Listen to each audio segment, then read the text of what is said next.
जय हिंद, नमस्कार, जोहार साथियों। मैं बादल स्वागत करता हूं आपका अपने YouTube चैनल पर। बात 3 दशक पहले की है।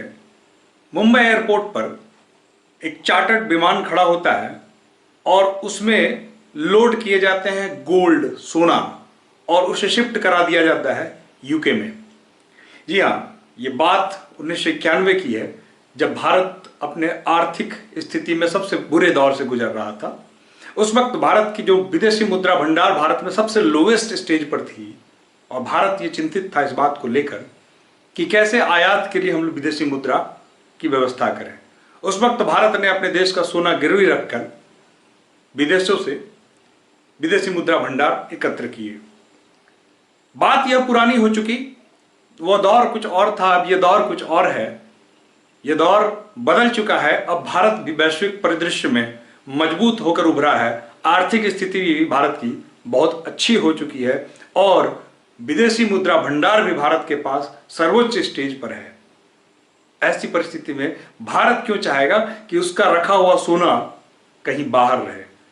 भारत की स्थिति अब तो ऐसी हो गई है कि भारत की एक कंपनी जो LIC है, उसका अगर हम लोग इवैल्यूएशन देखें तो पाकिस्तान और बांग्लादेश की GDP से अधिक है। तो अब वो बात नहीं है। भारत बदल रहा है, बदल चुका है, सशक्त भारत है। इस दौर में भारत का सोना बाहर कर पड़ा रहे, ये भारत को ठीक नहीं लगता और भारत की छवि के लिए भी कहीं ना कहीं ठीक नहीं है। अब क्यों रखा जाता है बाहर सोना? देखिए, ये एक बात होती है कि जब भी किसी देश के पास जो गोल्ड होता है ना, वो एक्सचेंज के लिए सबसे आसान तरीका होता है।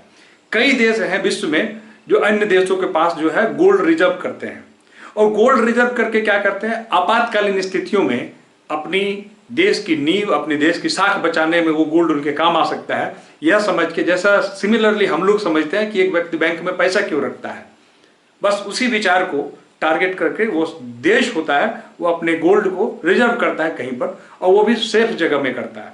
किसी प्रकार की आपदा वाली स्थिति में, किसी प्रकार की व्यथा वाली स्थिति में जो है वो उस गोल्ड को कैश करा के अपने देश की आर्थिक स्थिति को ठीक कर सकता है। भारत के साथ भी उस वक्त कुछ ऐसा ही था। भारत लेकिन जो है अब बदल चुका है। अब इसके कई मायने हैं। क्या केवल जो 1991 में जो गोल्ड गया था केवल वही वापस आ रहा है? यह भी एक प्रश्न आपका हो सकता है। ऐसा नहीं है, केवल वो गोल्ड नहीं आ रहा है। हम समय समय पर जो गोल्ड बाहर रखते आए हैं और यह हमेशा, जैसे मैंने आपको कहा, सिक्योरिटी पर्पस से किया जाता है। क्यों रखा जाता है यह मैं बाद में बताऊंगा। उसके पहले मैं बता दूं कि भारत के पास 822 मीट्रिक टन का गोल्ड स्टॉक इस वक्त है, जो कि सर्वाधिक स्थिति में है, जो मार्च 2024 के आकलन के आधार पर 822 मीट्रिक टन। ध्यान देंगे तो क्या इतना मीट्रिक टन गोल्ड होने के बाद भारत की वैश्विक स्थिति में भारत का रैंक क्या है गोल्ड होल्डिंग में? तो आपको बता दें कि गोल्ड होल्डिंग में भारत का जो रैंक है वो 9th है। इतना के बावजूद भी तो टॉप कौन है? जी हाँ, टॉप के बारे में जानिए कि 8113 मीट्रिक टन के साथ अमेरिका इस सूची में विश्व के सर्वश्रेष्ठ स्थान पर बैठा हुआ है और भारत का स्थान इसमें 9वां है। अब भारत जो है गोल्ड अपना लाना चाहता है। भारत अपने गोल्ड को लाके अपने देश में रखना चाहता है और अपने साख मजबूत करना चाहता है। अपनी छवि को जो है वैश्विक परिदृश्य में यह दिखाना भी चाहता है कि नहीं, जो विश्व के अन्य देश, यूके वगैरह जो ये क्लेम करते हैं कि हम सेफेस्ट प्लेस हैं गोल्ड स्टोरेज के लिए, हमारे यहाँ आज तक गोल्ड चोरी नहीं हुई, उन मिथक को भी तोड़ते हुए अपने देश में भी यह एक स्थिति बनाई जाए कि हमारे देश का सोना हमारे देश में रहे। इससे देश की आर्थिक स्थिति भी मजबूत होगी, देश का आत्मबल भी बढ़ेगा।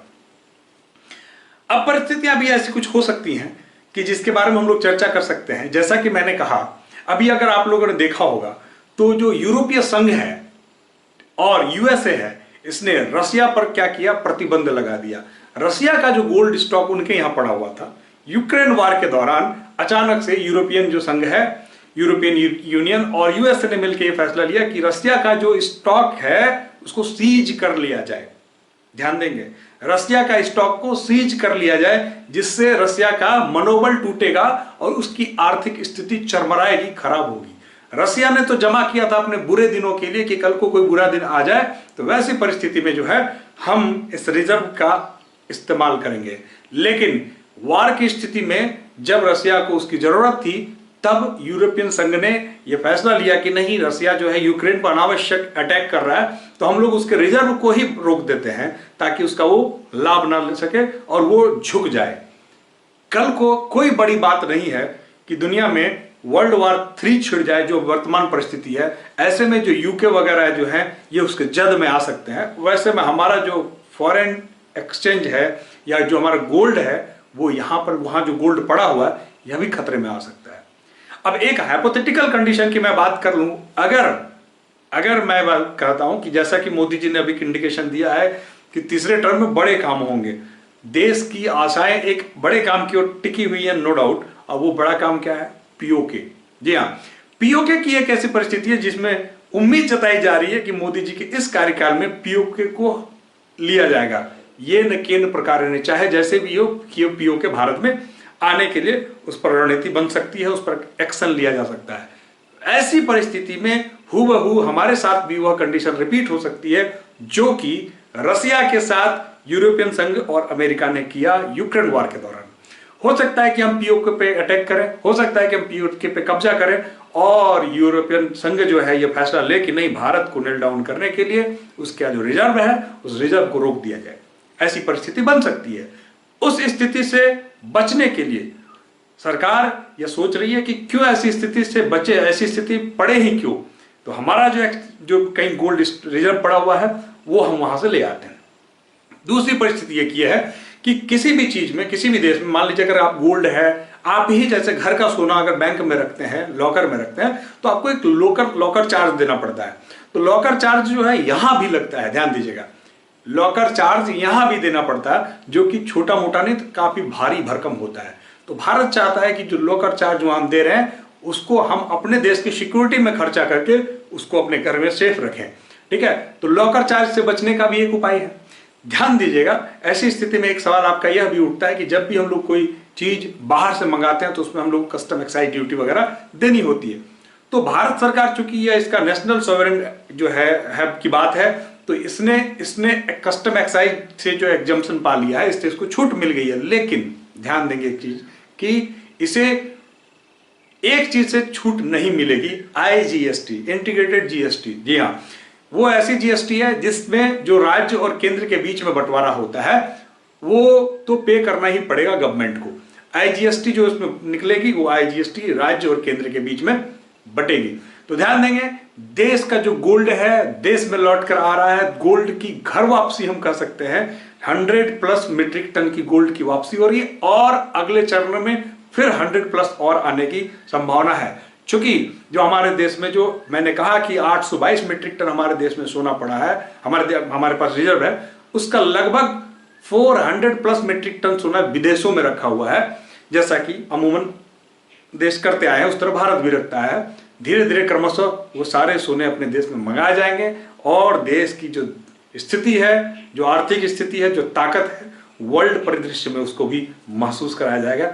तो यह एक बहुत बड़ी खुशखबरी है, बहुत अच्छे संकेत हैं, बहुत शुभ संकेत हैं और भारत एक वैश्विक महाशक्ति बनने की ओर भारत का एक कदम है। इस मामले में भी भारत जो है आत्मनिर्भर होने जा रहा है। आशा करता हूं वीडियो आपको अच्छी लगी होगी। अगर वीडियो आपको अच्छी लगी तो चैनल को सब्सक्राइब कर दें और वीडियो को मित्रों के बीच में शेयर कर दें। जय हिंद, धन्यवाद।